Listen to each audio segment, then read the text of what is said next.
Okay, so the next thing, once you've logged into your account, made sure you had the right account selected and you have your watch list done.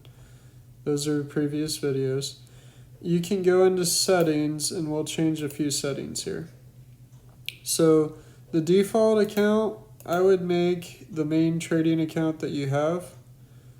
I would also, where it says security, I would have face authentication or the thumbpad scanner if that's yours. I would also have auto lock. For my mom, I changed it to require every time. I do mine at 5 minutes, and I have this account at 5 minutes for now. If you require it every time, you can't accidentally place any trades without looking directly at your iPad acknowledging that you're doing it. Push notification settings are a good thing for live trading, for when an order fills or triggers. The chat messages and whatnot, I wouldn't have all these selected. I don't know why it's making me do everything, but you can add this device, and this device is going to get dinged whenever messages come through. Then you can delete the device that way. I'm not going to add this device for this account right now, but I highly recommend you do yours. I have all my actual trading devices set up that way. I also have the message sound to let me know. The enable, disable in-app help. I'm going to go ahead and disable it on this. I like the dark theme that it defaults to. The light theme is harder on your eyes long term. Studies have shown it's a lot easier on your eyes to look at a black screen with white words than a white screen with black words. So you can also invert the colors if you want to make them crazy.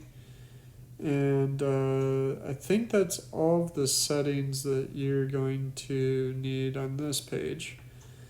The next settings are actually going to be from the watch list. So now that you have a watch list set up, you can click on any ticker symbol. If you have, let's go back here fast. This in-app help, when you click on your ticker symbol, it has this little icon here. It kind of gives you an idea of what some of these things do, so you can read through these. And once you're done, you can close it out and get rid of it by disabling it. So I'm going to go to settings and disable it now that I'm done. This is actually a new feature they just added, and I think it's really great if you have no idea what you're doing, but I'm going to skip the chart real fast and go into the option chain. We'll go back to the chart in the next video. I'll be chart reading.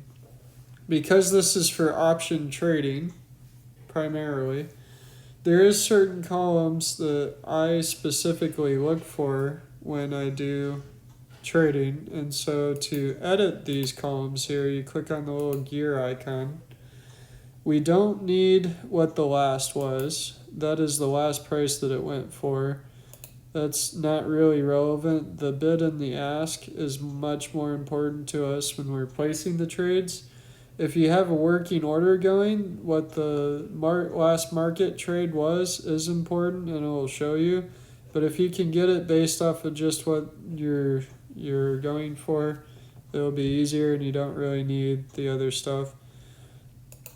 We add the delta for our trade setup, and I actually have this as the very next column. So I'll grab it with the hamburger icon, make it the third column over. So bid is always first because that's what a buyer or a seller can get if they sold it right now. Ask is what you would be paying for it if you bought it right now. And the difference between those two prices, which are right here, so bid and ask, that's where the market makers make their money, is what's happening between those two prices. So that's their spread. They call it a spread because there's a space between it, so it's a spread. Anyhow, So you want to try to always get the most favorable trade you can, but that's a whole different video. If you don't have implied volatility or open interest or volume, you can add those. Those are kind of nice to have. I have not actually used this so far, but the theta, I always call it theta in my mind, I don't know why. And also the gamma.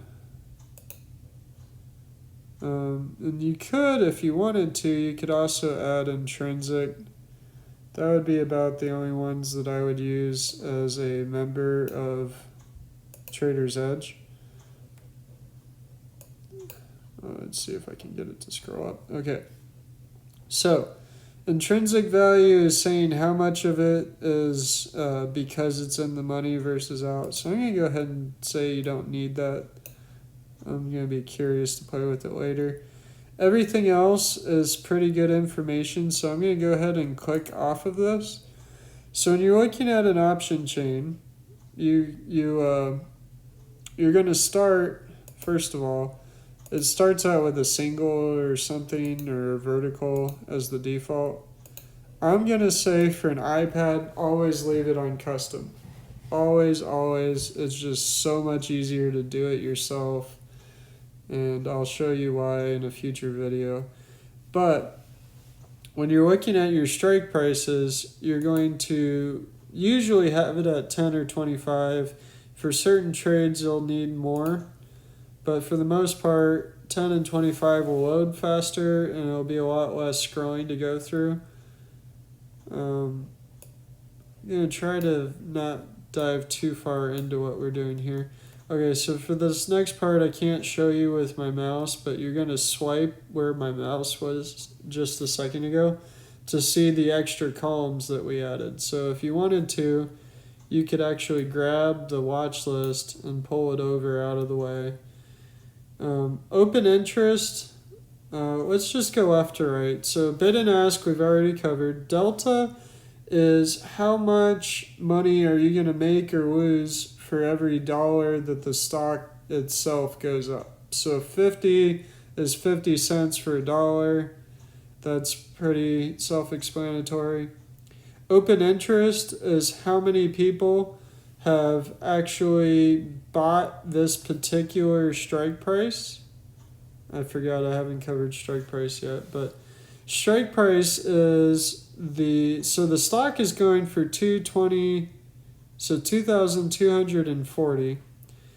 If you bought an option for 2,250, you're saying, I think that the stock is either going to move up or down where it will be past that 50 mark, either below it where I make money on a put or above it where I make money on a call. And so the open interest is how many people have actually bought an option contract at that strike price. The volume is how much people have bought contracts today. So open interest is the past, volume is current for today. Implied volatility on Tesla is actually massive, so 85% is a pretty high one. Let me pick a more boring stock here. This one's not even on our list. I'm going to add it.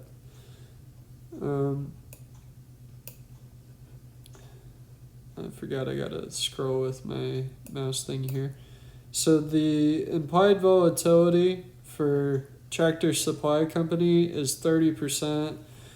25 to 35 is pretty typical for a stock that's not having a lot of dramatic things happen, from what I've been told. The theta is how much value an option contract loses for every day it's on the market. So like this one is worth $3 and it's going to lose 14 cents of that every day that it is on the market because of the time disappearing. So by next Friday, which is 8 days away, as you can see right here, that option contract is going to be worthless if it's not what they call in the money. Okay. Oh, and gamma is basically showing how much the theta is going to change every day. So every day it's going to be 5 cents more than it was the day before for the weekly. If you go out here to a much farther one away, it's only 2 cents. If you go out to January, it should be a lot less. Yeah, it's like 1 cent. So there you go.